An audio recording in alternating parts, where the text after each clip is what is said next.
Assalamualaikum everyone, and good morning and happy Friday sa lahat. Today is March 6, 2026. So ngayon, samahan niyo ako guys papunta sa school ngayon. And of course, kailangan muna natin mag-try si papunta din kasi masyadong malayo kong lalakarin.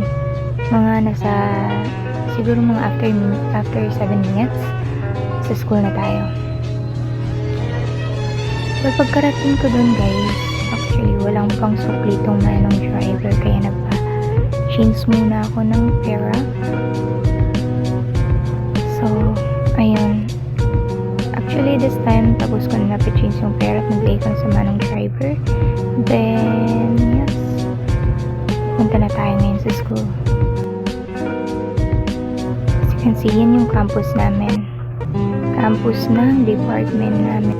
Actually guys, dalawa yung department sa loob, yung isa BTLED, yung isa BTVTED. So ang course ko pala guys is BTVTED, which stands for Bachelor of Technical Vocational Teacher Education.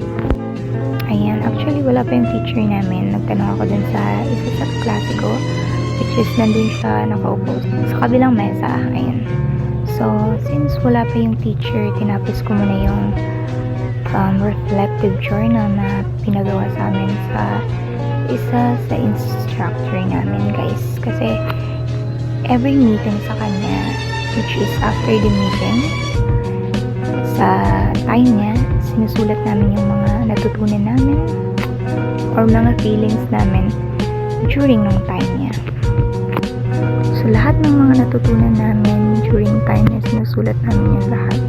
So yan yung reflective journal na ginawa namin guys. Kaya sobrang importante na ma-conclude namin yung lahat sa journal namin guys.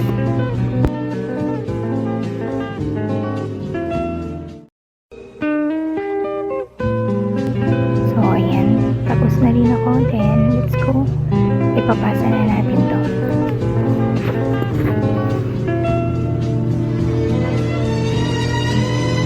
Actually sa itaas yung room namin.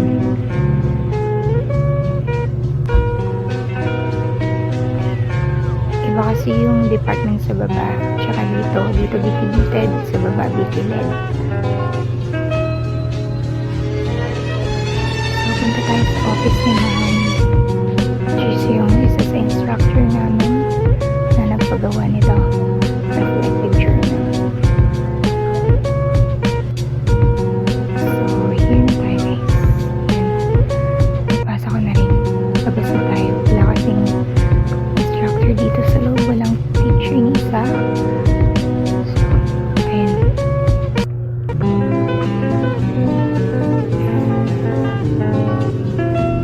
So tara, baba na tayo. Papahinga muna ako kasi actually meron pa akong gagawin after this.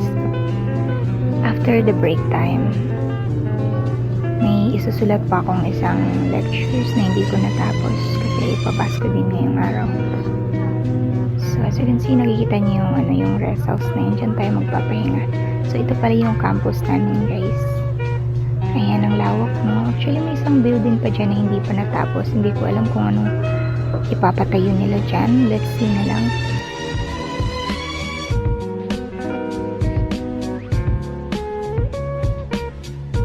Yan pala yung department namin, which is yung nakalagay Institute of Vocational Teacher Education Studies.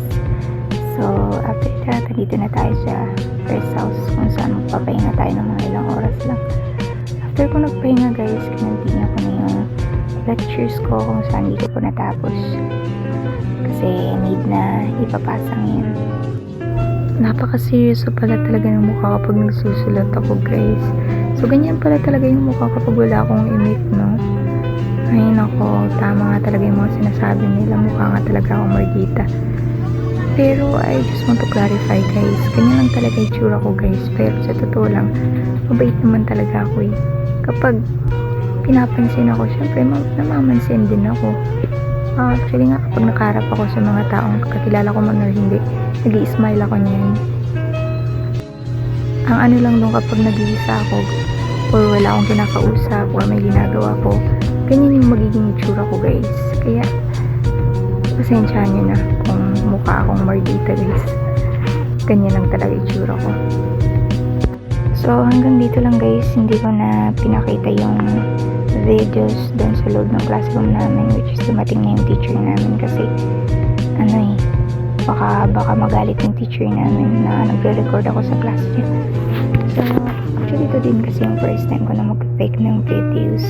So natapos yung class namin is around 4-5 PM na ng hapon. So, actually pauwi na ako nito guys. So yun na guys, maraming salamat. Don't forget to share and like this videos and papalo na rin. Salamat!